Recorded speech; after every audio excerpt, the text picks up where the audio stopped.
objek yang ada itu menghasilkan ada presensi, ya, ada transaksi presensi, ada transaksi KRS, ya, di antara sistem akademik itu menghasilkan itu ya ada presensi, ada KRS, ada apa namanya, jurnal pelukurian kalau bagi dosen ya. Nah, presensi di sini dia mencakup faktanya gitu ya, fakta dari kejadian presensi ya, itu ada tanggal ya, ada jam, ada ini ya, kode mata kuliahnya gitu ya, ikut presensi pada mata kuliah apa, terus itu dosennya siapa untuk yang mengampu mata kuliah tersebut, berarti kan ada NIP-nya, terus siapa saja mahasiswa yang hadir, berarti kan perlu dicatat NIM-nya. Itu kalau presensi. Ya, KRS, apa saja fakta-fakta yang ada pada KRS gitu kan ya, apakah itu kode mata kuliah gitu kan ya, kode dosennya ya, terus NIM mahasiswa yang mengambilnya dan seterusnya. Nah, ini berkaitan dengan data. Ini pertama ya yang perlu kita pahami. Kemudian kedua terkait dengan, kalau ini tadi definisinya, kedua terkait dengan data. Data ini bisa apa saja ya. Data itu bisa berupa teks ya, bisa berupa angka ya. Teks ya kayak tadi waktu menyimpan apa namanya, nama. Angka ya, kalau jam itu kan ya berupa angka-angka, tanggal ya, angka sama kode kayak begitu. NIM, NIP itu angka. Nah, bisa juga lah kalau sekarang misalkan apa namanya, fakta mahasiswanya tadi ini ya, itu juga menyimpan foto misalkan. Foto itu berupa apa? Gambar. Ya, baik gambar secara langsung ataupun gambar URL-nya misalkan. Nah, itu juga bisa. Tahu kalau sekarang lagi-lagi ya dengan perkembangan teknologi ternyata juga bisa menyimpan berupa video, audio, termasuk juga apa namanya, alamat ya. Alamat lokasi yang ini nantinya dipakai untuk GIS, itu juga bisa berupa lokasi ya, location. Nah, kita bicara tentang data, lah kumpulan dari data,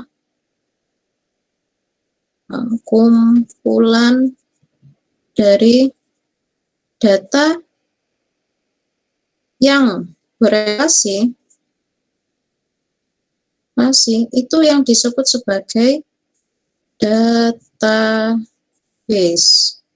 Nah, ini kan keywordnya ada berelasi, itu. Ini yang disebut sebagai database.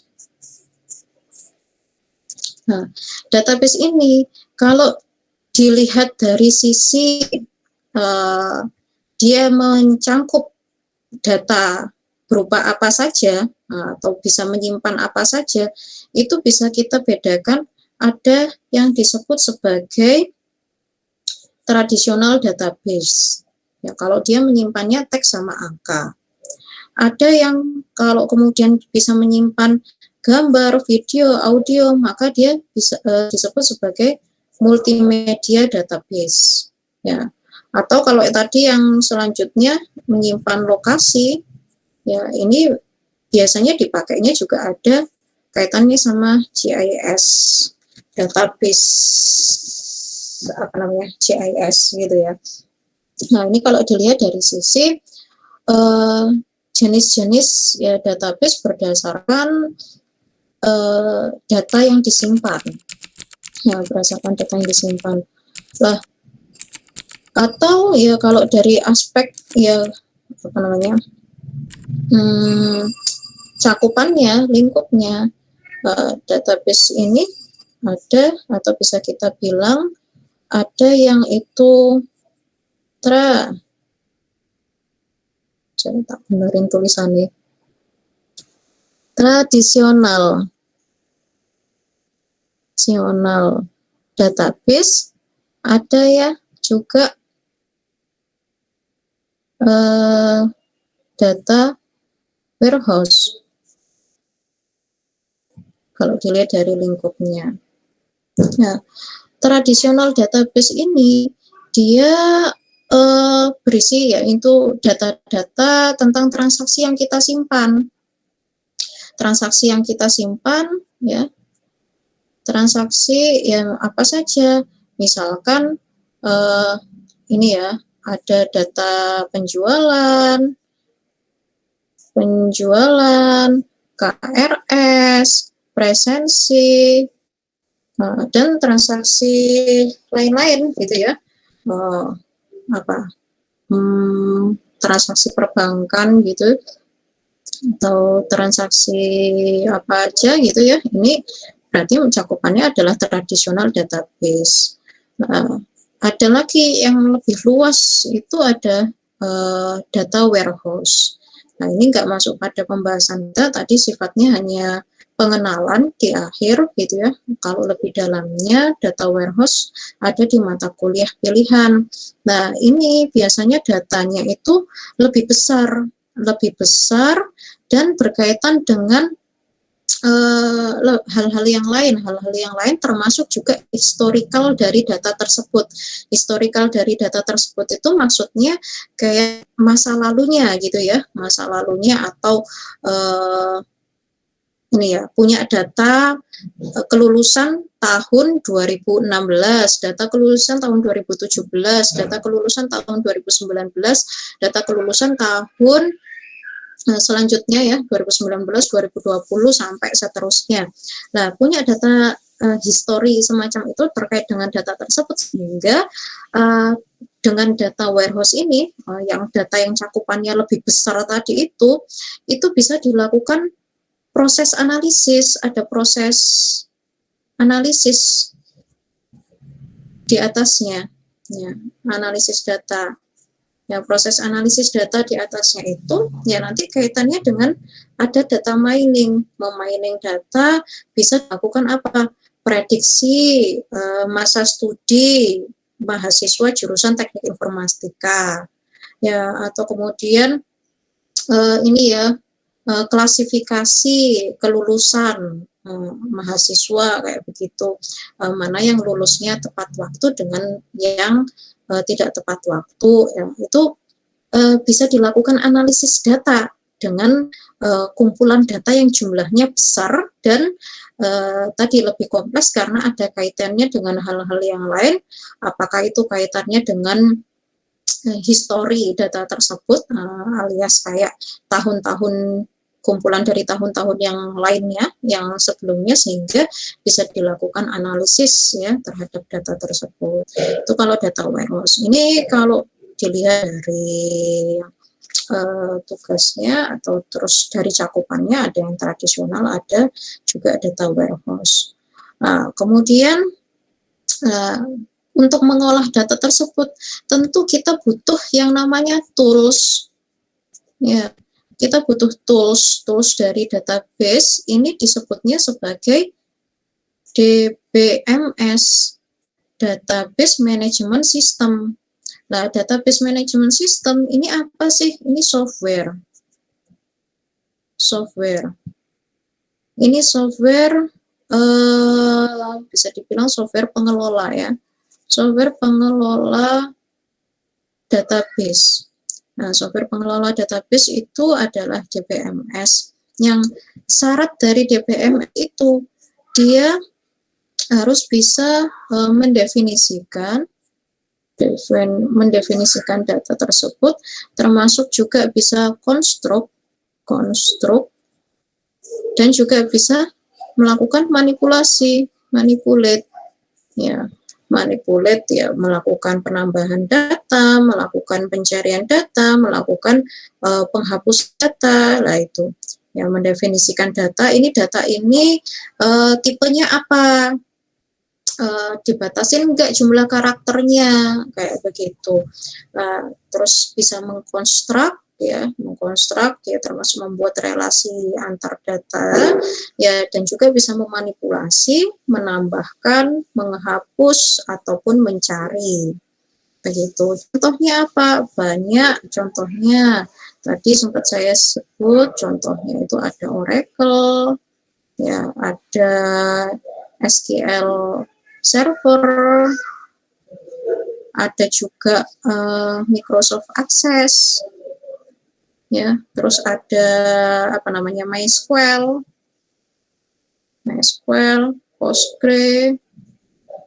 PostgreSQL, dan lain-lain, banyak ya.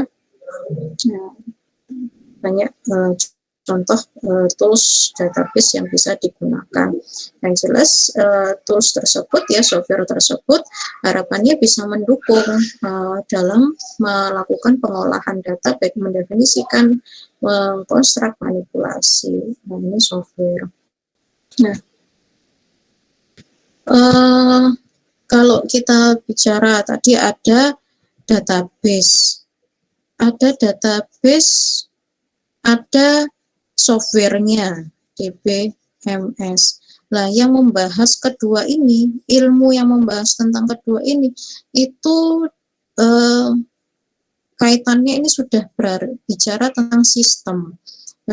Bicara tentang sistem itu bicara tentang database sistem.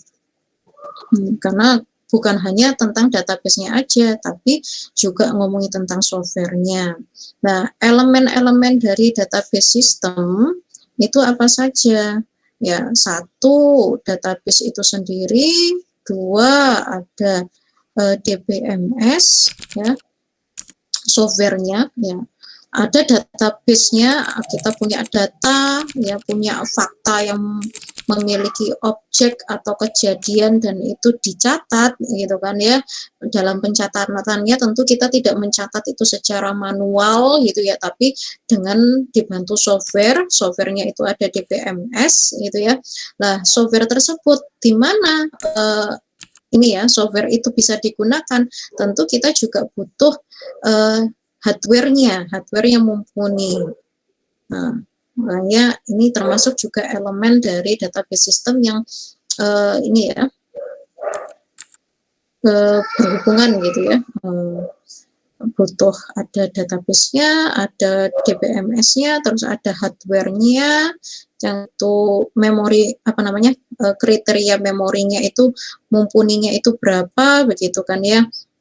Nah, software, hardware ini nggak akan jalan kalau di sana itu nggak ada yang namanya sistem operasi, ya. Makanya ini juga bagian dari sistem database, ya, database system. Terus selain sistem operasi, elemen lainnya juga ada user yang menggunakan, gitu kan ya. Ini juga bagian dari elemen database system. User itu sendiri pun juga nanti bisa diklasifikasikan dan dikasih apa namanya, akses gitu ya, batasan aksesnya itu seperti apa, batasan atau siapa bisa melihat apa gitu, itu juga berkaitan dengan user. Terus dikatakan database system, dia juga mencakup ada aplikasi lain. Aplikasi lain ini, makanya tadi kan salah satu materi pembahasan kita ada database aplikasi. Ya, database application itu kalau kita ngomongin tentang database, itu nggak bisa berhenti sampai DBMS ini aja. Ya, kan kita nggak mungkin tuh ya ngoprek apa namanya, dapur ya. Ini ibaratnya kan dapurnya tuh yang ada data-datanya, sudah ada relasinya, isinya kayak gimana. Kalau mau menambahkan data gitu kan, masa sih kita dari dapurnya gitu ya pakai sintaks SQL gitu ya, sintaks SQL, insert into bla bla bla bla bla, where bla bla bla bla gitu, ataukah kemudian cari juga dari cari itu juga dari sananya, dari apa namanya, dari DBMS-nya gitu ya, pakai tadi sintaks SQL gitu, itu kan nggak mungkin. Tapi perlu ada aplikasi lain yang kemudian membantu user di dalam ini ya, interaksinya ke database ya. Aplikasi tersebut itu ya biasanya kan memuat ada ini ya, insert, update, delete gitu kan ya, bisa show, ngelihat gitu kan, ada data apa saja gitu kan ya. Gampangannya semacam kalau kalian melihat sistem akademik ya, aplikasinya itu yang dibangun di platform berbasis web ya, kayak Siakat kayak begitu itu ya. Dan aplikasi lain ini yaitu platformnya macam-macam, apakah mau itu platformnya berbasis web, berbasis mobile, apakah itu berbasis desktop dan lain-lain. Yang jelas kita butuh ada aplikasi lain yang itu di atas dibangun di atas database yang kita desain. Oke, sebentar, hilang lagi.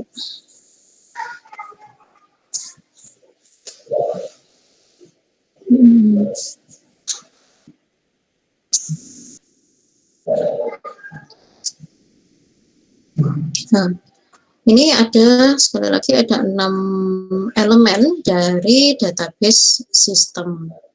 Database system. Tetapi singkatnya mata kuliah kita ya disebutnya database saja gitu ya, meskipun pembahasannya nggak hanya terbatas pada database, tapi kita juga ngomongin DBMS, ngomongin ini ya, aplikasi lain yang kemudian bakal dibangun. Nah, mungkin di antara kita atau di antara teman-teman ada yang bertanya-tanya atau butuh gambaran sebenarnya untuk apa sih database itu.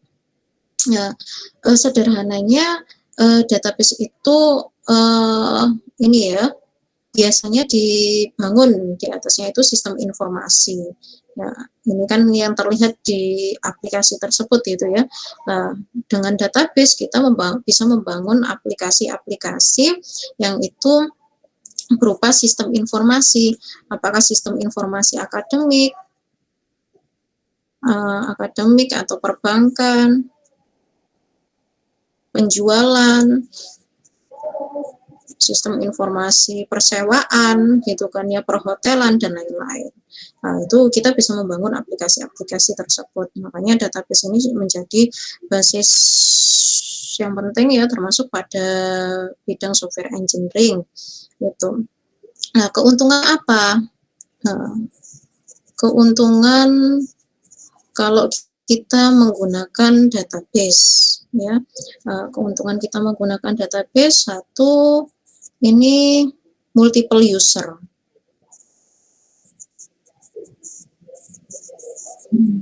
Multiple user, sebagaimana ya gambaran sederhana sekali lagi kalau di Siakat tadi penggunanya dosen, user ya, dosen, mahasiswa, bagian akademik, terus bagian keuangan gitu itu ya, itu bisa menjadi pengguna pada ini ya, pengguna yang bisa mengaksesnya. Apakah aksesnya itu terbatas pada melihat saja atau aksesnya itu juga bisa merubah gitu ya, sebagaimana dosen bisa merubah ini ya, status KRS mahasiswa, kalian bisa menambahkan apa yang kalian pilih pada mata kuliah yang kalian inputkan gitu kan, memilih mata kuliah, ataupun juga bagian akademik bisa melakukan penjadwalan gitu kan, atau ini ya, bisa menambahkan ini ya, data apa namanya, data inti gitu ya, data induk. Nah, data induk itu ya semacam kalau ada mahasiswa baru ya, nambahkan data induk mahasiswa baru kayak begitu itu. Nah, itu kan banyak elemen, termasuk juga bagian keuangan. Bagian keuangan itu kan terintegrasi ya, siapa yang sudah bayar, siapa yang belum, maka status KRS-nya atau status kemahasiswaannya aktif apa enggak aktif kayak begitu itu. Nah, ini keuntungannya ada banyak pengguna gitu kan ya, yang bisa saling memanfaatkan ya keberadaan data tersebut. Ya, dua terkait dengan keamanan data. Ya, terkait dengan keamanan data, memang sih kita bisa menyimpan data tersebut nggak di kertas, tapi ya nggak di kertas, tapi misalkan di Google Sheet gitu kan, atau di Excel gitu kan ya. Ya kita punya tabel data mahasiswa itu di Excel kayak gitu. Kita bisa punya itu, dan Excel itu misalkan kayak yang Google Sheet gitu ya. Nah itu kan bisa dikasih hak aksesnya, siapa yang bisa melihat, siapa yang bisa mengedit gitu kan ya, bisa mengedit atau bisa ngasih komen aja tanpa merubah. Nah itu memang bisa demikian. Hanya saja kalau seperti itu kan berarti kan kelihatan semuanya, ya kan? Apa namanya, data instansi itu ya, data instansi atau data organisasi tersebut akan tampak semuanya begitu. Nah, kalau kita bisa mendefinisikan atau dengan database ya, dan menggunakan DBMS, dan itu dibangun aplikasi ini ya, aplikasi database-nya yang itu bisa berupa SI. Nah itu kita bisa ini mendefinisikan siapa yang bisa melihat siapa, termasuk juga siapa yang bisa mengakses apa gitu ya. Kita bisa mendefinisikan batasan-batasan dari pengguna gitu, dan ini menjadi sebagai apa namanya, aman gitu ya, sehingga aman bagi organisasi ya, karena bisa mendefinisikan tersebut. Kalian kalau membuka KRS, yang dibuka kan hanya bisa terlihat punya kalian saja, tapi nggak bisa lihat punya mahasiswa yang lain. Dosen wali hanya bisa melihat ya mahasiswa pada perwaliannya saja, tapi nggak bisa melihat mahasiswa yang di perwalian yang lain gitu ya. Termasuk juga admin jurusan hanya bisa melihat yang admin atau mahasiswa pada jurusannya saja, tapi nggak bisa melihat yang di jurusan yang lain kayak begitu. Bagian keuangan hanya bisa melihat yang urusan keuangan saja, tapi nggak urusan akademik. Urusan akademik ya lihatnya yang bagian akademiknya saja kayak begitu. Jadi data tersebut lebih aman bagi organisasi karena terjaga hak aksesnya gitu, bisa diatur dengan DBMS. Nah, terus yang ketiga terkait dengan kelengkapan data. Nah, kelengkapan data lah ini kaitannya dengan ya ada pihak-pihak yang lain gitu ya. Misalkan di sini ini bagian apa namanya, bagian akademik itu bisa menambahkan data MK bagian akademik. Terus di jurusan bisa melakukan penjadwalan. Jurusan bisa melakukan penjadwalan, ini bisa dimanfaatkan oleh dosen, untuk ini ya, pendataan apa namanya ya, semacam pendataan mahasiswanya gitu kan ya, atau presensi mahasiswanya. Dosen juga bisa memanfaatkan untuk tadi presensi, pendataan siapa yang hadir. Terus ini ya, presensi termasuk juga input nilai akhir ya, dosen bisa memanfaatkan dari jadwal yang ada melakukan hal tersebut. Mahasiswa bisa apa? Bisa mendapatkan transkrip nilai gitu kan. Nah, jadi ini bisa saling melengkapi begitu kan. Tentu yang melakukan input bukan kemudian bagian akademik pusat ya, kecapean sendiri kalau mereka yang input nilai, tapi tiap bagian itu punya perannya dan bisa saling melengkapi sehingga bisa melengkapi data-data tersebut gitu ya, hingga mahasiswa ya sendiri juga bisa melihat gitu ya, Kalau contohnya di sini adalah transkrip nilai dari nilai yang diinput tiap dosen, ya nilai dosen bisa input itu karena memang dijadwalkan pada mata kuliah dan ada mahasiswanya begitu. Nah, jadi menjamin adanya kelengkapan data dengan database, tiap user bisa melakukan tersebut. Terus selanjutnya keuntungan lainnya, keempat itu ada kemudahan dalam kontrol data. Nah, kontrol data ini misalkan kalau mau merubah, coba bayangkan kalau masing-masing itu punya datanya sendiri-sendiri. Maksud saya ini ya, mahasiswa ya, data mahasiswa itu kan ada data induknya. Nah, data induk karena data menggunakan ya database-nya ya terpusat, terintegrasi gitu kan ya, untuk diakses baik oleh bagian akademik, oleh bagian keuangan gitu ya, ataupun juga dosen. Nah, dosen wali bisa lihat alamat kalian, nomor kalian, email kalian, kayak begitu.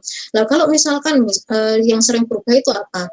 Nomor telepon gitu ya, nomor telepon atau tempat tinggal karena ngekos jadinya masih berpindah-pindah. Nah, kalau terus itu data tersebut itu nggak organisir gitu ya, nggak tersimpan dalam satu database, masih sendiri-sendiri gitu ya, keuangan punya sendiri, dosen punya datanya sendiri, akademi punya datanya sendiri. Nah, kalau mau melaporkan perubahan data kemana? Nah, ngurusnya kan juga sendiri-sendiri jadinya kan. Tapi dengan database ini gitu kan, sekali lagi memberikan kemudahan untuk melakukan perubahan data, cukup pada satu data induknya gitu kan ya, maka yang lainnya pun juga akan terintegrasi karena ada relasinya. Nanti kita bahas bagaimana relasinya. Oke, ya, terus yang kelima, ini yang ada aplikasi ya. Nah, aplikasi. Nah, ini menjadi kemudahan, ya, memberikan kemudahan di dalam pembuatan aplikasi. Ya, kita bisa ini ya, aplikasi yang dibangun itu bisa pada platform yang beraneka ragam gitu ya. Dengan adanya database ini juga akan memudahkan aplikasi yang dibangun, memudahkan dalam membangun aplikasi. Ngaruh banget gitu ya, makanya nanti akan terlihat gimana desain yang bagus itu akan memudahkan programmer di dalam membuat aplikasi berbasis database. Ya, begitupun juga sebaliknya, kalau desainnya jelimet atau terus itu relasinya nggak benar gitu ya, nanti akan ditemukan bug-bug atau kemudian loh ini kok sudah update tapi kok waktu buka halaman yang ini kok nggak berubah gitu kan. Oh, bisa jadi relasi waktu di database-nya nggak pas, nggak benar kayak begitu. Jadi dengan ketepatan kita itu membuat database yang baik, gitu kan ya, ini juga akan memudahkan programmer di dalam membangun aplikasi. Nah, itu diantara keuntungannya. Oke, kalau kita mau scroll lagi dari atas, apa aja yang kita bahas di sini poinnya? Satu, kita mendefinisikan terkait dengan data. Dua, gitu kan, bentuk dari data itu sendiri apa saja. Kemudian yang ketiga, ini ya, terkait dengan database, apa itu database, cakupannya itu apa saja. Kemudian keempat, kita bicara tentang DBMS, ya, softwarenya itu apa. Kemudian yang kelima tentang database system, ya, database system. Yang ini sebenarnya pembahasan dari database ditambah DBMS di ya, dan ada elemen-elemen yang lainnya juga. Terus ke 6 kita bicara tentang keuntungan dari database. Ini fundamentalnya ya. Ada gambaran nggak nih dari pembahasan basis atau konsep dasar dari database gitu ya? Ada diskusi mungkin dari teman-teman? Baik itu berkaitan dengan data, bentuknya apa saja, database-nya, Ada gambaran kah? DPMS. Oh, ya. Atau teman-teman di sini sudah ada ini yang pernah menggunakan, oh, Alpro itu sudah dikenalkan ya pakai DPMS ya. Pakai apa waktu itu? Postgre. Atau pakai apa? Kalian pernah pakai DPMS apa sih? Exam.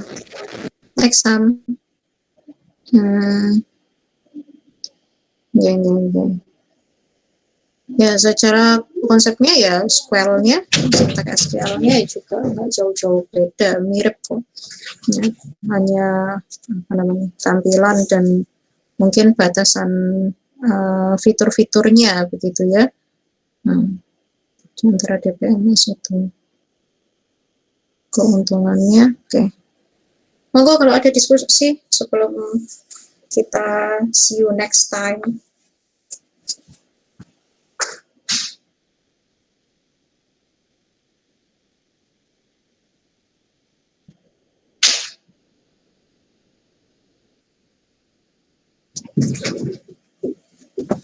Gimana?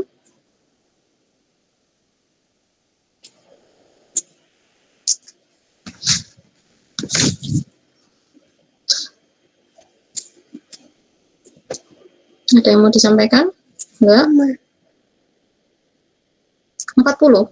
Kok malah 40? Lebih banyak ya? Atau ada yang masuk dari dengan 2 akun?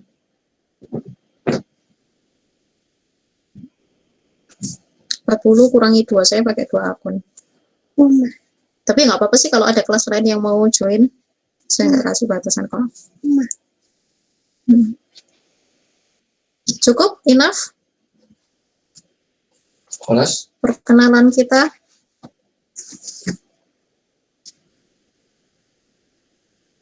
Ya.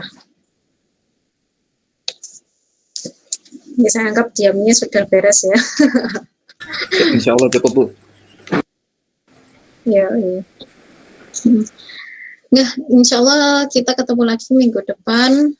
Kalau jadwal saya pikir untuk reguler database nggak perlu ada perubahan, tetap saja kita hari Senin jam 9 ya, jam 9 aslinya. Jam 9. Semoga yang kita bahas sekarang bisa bermanfaat. Ketemu lagi minggu depan. Ya, semoga semuanya bisa menjalani kuliah ini dengan baik, lancar, sukses, lulus, kayak gitu ya.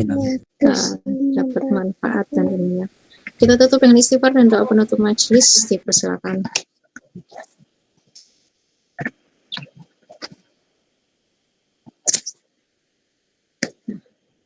Ihdinas siratal mustaqim, wa'alaikum, assalamualaikum warahmatullahi wabarakatuh.